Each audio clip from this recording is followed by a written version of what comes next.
You can hear the sound of the future in that little battery boost there. I love it. All right, we're going to try reverse. Here we go.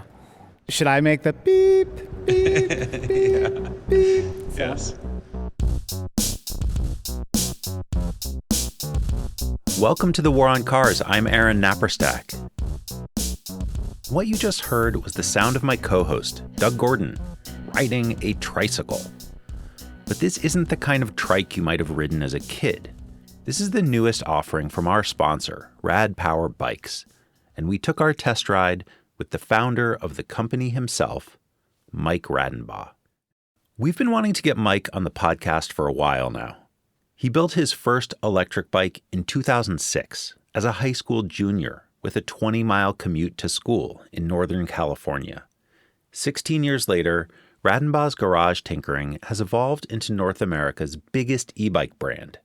Today, Mike views his mission as nothing less than taking on the automobile industry and getting Americans out of their gas-guzzling SUVs and into smaller, lighter, cleaner electric vehicles. The next step in that mission is the Rad Trike. Rad is betting that its new three-wheeler will make biking more accessible to a lot of people who, for whatever reason, might not feel comfortable riding on two wheels. Kill the music. We can see right over here. Doug and I met with Mike Radenbaugh at the company's new Brooklyn showroom to test ride the trike and talk about his vision for the future of personal mobility. Right, so we're here with Mike Radenbaugh from Radenbaugh Bikes.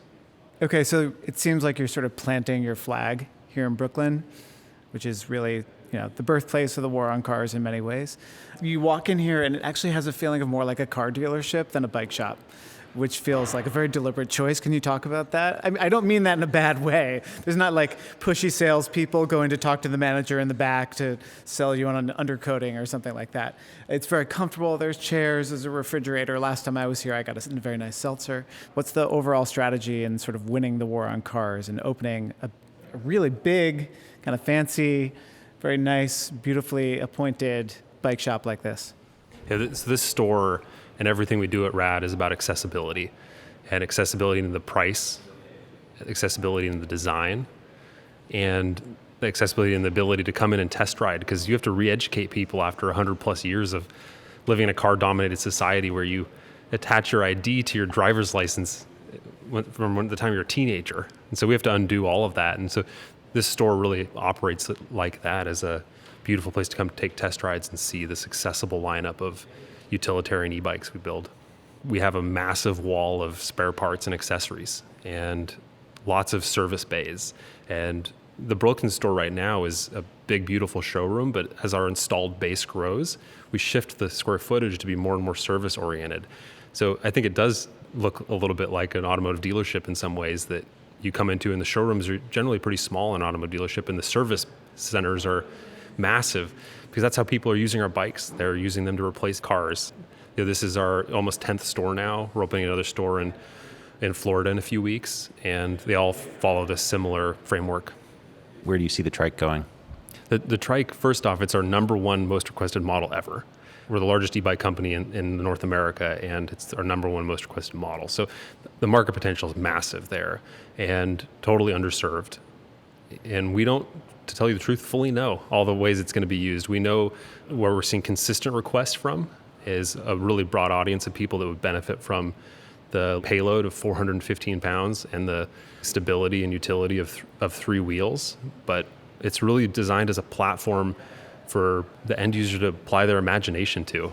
Are people going to mount blenders on the back and take it to the farmer's market and offer vegan, non-alcoholic margaritas? I would guess yes. Hopefully yes. Yeah. It's clear what your vision is for the trike. This man wants a vegan margarita. We're in Brooklyn. That can be arranged, I'm sure. What kind of questions are you asking yourself as you're designing and building this thing before it's released?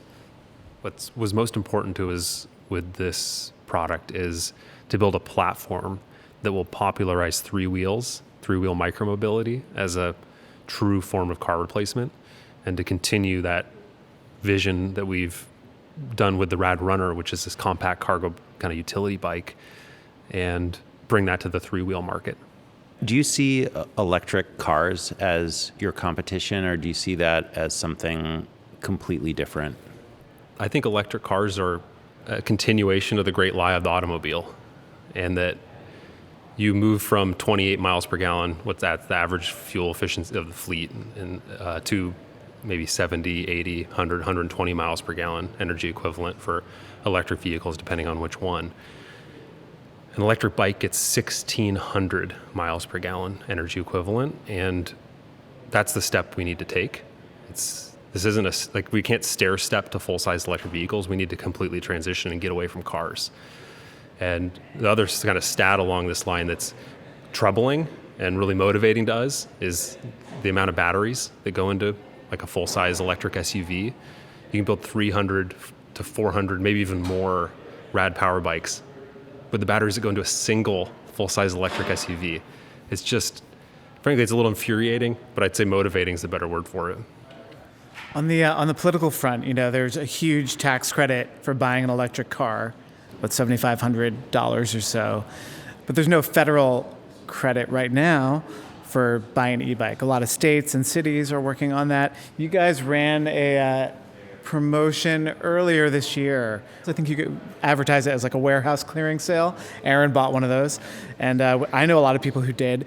There was someone who posted something on Twitter that basically said it kind of proved what an e-bike tax credit or other federal incentive would do for e-bike sales.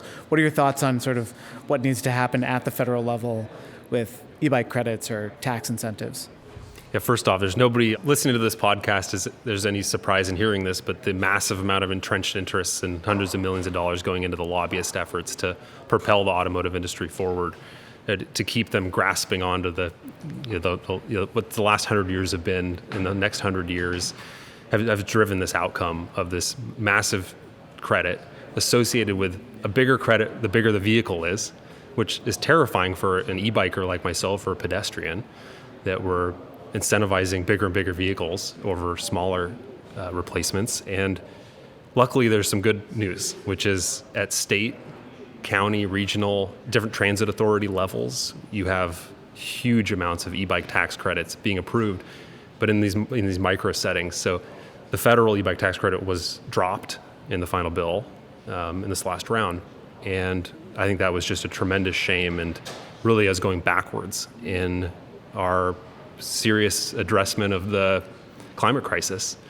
So hopeful that we can see that change in future sessions, and we can get an e-bike tax credit at the federal level, and they can start to use some of this model legislation from a number of states we're working with now, where the programs have been hugely successful. But speaking just to your comment around, we had a sale on one of our models that we retired from the lineup now. Part of our business is keeping the lineup simple, so people can come in and kind of move into an e-bike lifestyle more frictionless. And that did give us a glimpse into what a tax credit can do, or a point of sale rebate. Well, I can't speak to specific numbers, but the amount of rad missions that were sold was phenomenal. Do you ever consider putting together anything like an e-bike manufacturers association so that you have more power in lobbying and policy making? It's badly needed, but there's also a really wonderful bike level association called People for Bikes at the national level. And this is something we really are working hard to take a leadership position on too, is just spearheading the special requirements to make sure e-bikes can become popularized at the rate they need to be. I was going to say, People for Bikes was pretty instrumental in trying to get that e-bike credit into the final infrastructure bill. Unfortunately, didn't get in, but they tried really hard, and their policy arm is they put out a lot of good research. So, yeah. But, I think that the e-bike movement has always been people-led, and whether it's groups like that or the consumer, and in this case with these state-level purchase incentives happening, it's people working in local government that bought their own e-bike and are now see the myriad of benefits for their constituents, and they're driving the programs internally. So I love that. And so I've always called this a people-led movement, and that continues to be more true now than ever. As we were talking, we followed Mike downstairs to an immense concrete basement space with 20-foot ceilings. It was like some kind of top-secret e-bike bunker. In one corner, dozens of rad power bikes stood ready in neat rows, awaiting purchase. 3 trikes sat waiting for us in the middle of a big empty space. Okay, so Oh, wow. Oh my gosh. bike storage space. Can you tell us what we're looking at? Yeah, so we're downstairs in the Rad Bat Cave. And this is where there's a quiet, out of the public view test riding area. And we also have a lot of our bikes down here that are prepped to be rolled up to the retail store when people come in so they can leave same day with a fully assembled bike. So we're in a little bit of an e-bike epicenter down here. And the Rad Trikes are #1 most requested product ever. So it's something we've been working on for years. Back in 2007, when I started the company, I was having a lot of people come to me with different ailments or different reasons why they wanted high handlebars and big tires and utility and more power. But I also had a lot of people asking me for tricycles and bringing me tricycles to convert to electric. And so now 16 years later, we're really excited to bring the Rad Trike to market. So who's asking for the trike? Where is that demand coming from mainly? The trike is for anyone that benefits from the highest payload in our lineup. So it's a 415-pound payload. Anybody that benefits from the stability and utility of 3 wheels. So we just see this as a platform to popularize 3-wheel micromobility. But it's not just a regular trike. It's got a lot of really kind of special features, from the steel frame, which is super rigid and strong, but also flexy and really locks you into the ground. And it's folding. So it shows up to your doorstep in a single box and unfolds to this like 415-pound micro compact super cargo bike. So I see Doug over here, his mouth's literally wide open. And so I think we need to jump on these things and do a test ride. I'm admiring all the accessories. Right. So we have like a trike roof top. Like what? That one looks like a scaled down golf cart, basically. Yeah, we have all kinds of cool accessories down here. So the trike works with our whole lineup of accessories front and rear. So you can carry a pet in the front and a pet in the back, or 4 bags of groceries, or whatever you might like. But we also have the Rad Canopy, which is very much the first of its kind, this patent pending product that we're in development of right now. We hope to bring to market. And it's a weather cover. So from the sun and from rain, it protects you from the elements. Trying to put Clever Hoods out of business. No, it integrates great with Clever Hoods. So what do you members of the War on Cars think about going on a test ride? Let's do it. Okay, they're making us wear helmets though. We're on a trike. I haven't ridden a trike in a really long time, so it's probably a good idea. Yeah. So let me do it on. We'll give you a rundown of the operations on Doug's bike. So the on-off button's here, the bright orange one. You can turn the headlight on and off here. Then one of the most exciting features is that it's our first vehicle with reverse, and it's our first vehicle with a parking brake. So the reverse is operated by just holding down the back arrow. The R comes up, and then you can use the throttle to activate reverse. Oh my gosh. And then if you want to exit reverse, you hit the arrow again, and it kicks you right into 1. And then it operates like all of our other Rad models, except this one's tuned, so it's extremely smooth. The throttle operation makes it easy to record podcasts while you're going. So it's 3 speeds? 5 levels speeds. of pedal assist and full 750 watt throttle on Wow. demand. What's the top speed? 14 mile an hour top speed, which is just, it's zippy, but also really responsible speed. And what's the thinking on offering reverse? The reverse is just awesome for getting in and out of tight areas. And you just end up using a trike more like a little vehicle, a little pickup truck. All right, I'm going to give it a go. I'm going to start at 1 and see how I do. And All right. brakes. Brakes are important. I should tell you about the brakes. So the left-hand side is a 180 millimeter disc brake. And then for familiarity, the rear brake is a coaster brake. Nice. So you can try both out. All right. This is great because we have like a little e-bike playground in here. Lean and turn. Okay. Oh, yeah, it's fun. You can hear the sound of the future in that little battery boost there. I love it.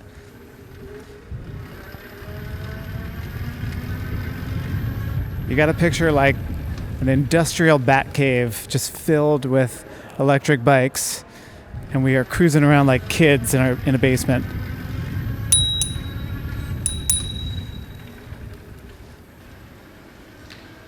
All right, we're gonna try reverse. Here we go. Should I make the beep beep beep sound? Yes. That's great. It's super smooth. And here we're going forward again. This is great. It's super fun. So, Mike, when you said for familiarity, there's the coaster brake, explain what you mean by familiarity. A lot of people that come into the rad ecosystem haven't ever really ridden a bike. Maybe the last time was their coaster brake bike in their youth. And 40 years later, they're excited to get back and feel like a kid again in their transportation. It's comfortable. That little back support, the little lumbar support there is good too. The lumbar support's adjustable, so just like a car seat has like car seats have 12 different ways to adjust them from lumbar. This moves up and down, but the seat base also shifts forward and backwards in relation to the seat back, so it fits all sizes of riders. So do you think part of the audience for this, because you keep describing it like a car, do you think part of the audience for this is that senior who has to give up the car keys or wants to drive less?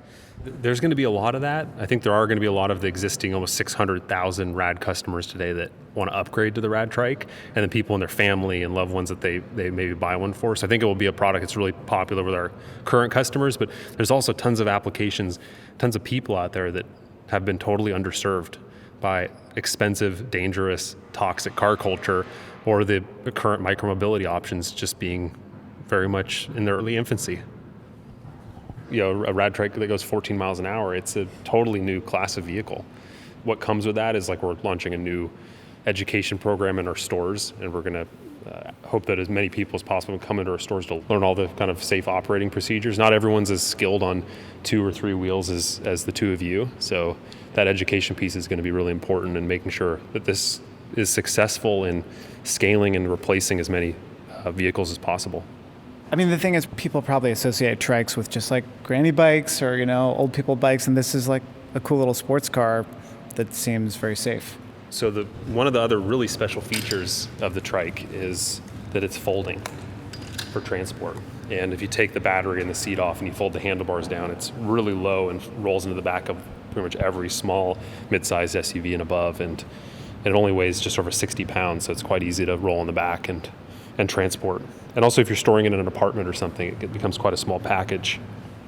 My wife and I always talk about like renting an RV and spending a summer traveling the country, and I feel like this just would roll right into the back of the RV. You park it at a campsite and then you can kind of go explore.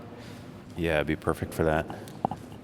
Like, these will literally carry more cargo than pickup trucks, probably. On a trip basis, you're probably using this to get more groceries than your Ford F-150. Yeah.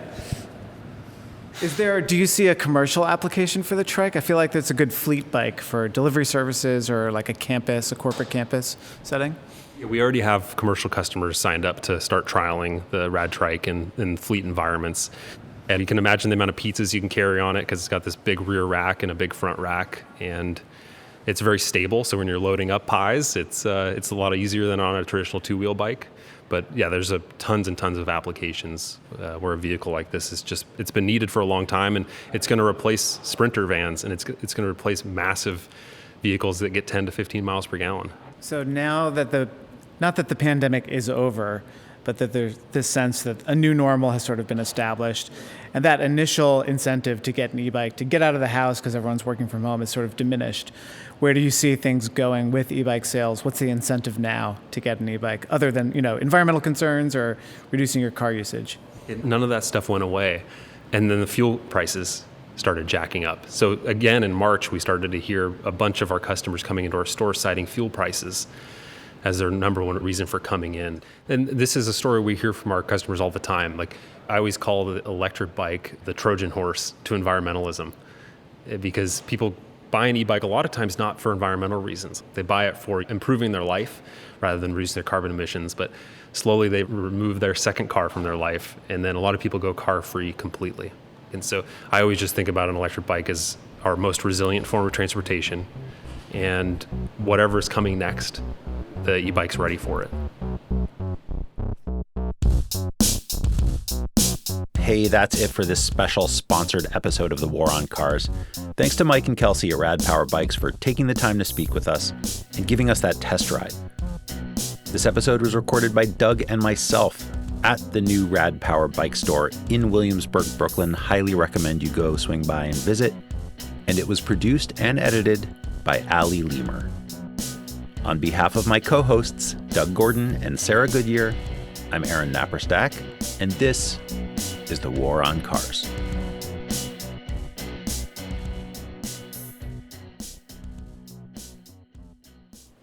So, Mike, what else is on your agenda? Like, what do you have to do as the person who runs this company? Well, I'd like to get an actual official card that I can put in my wallet that says I'm a card-carrying member of the War on Cars. If you could work that out. We could work that out. Yeah, that's my number one priority today.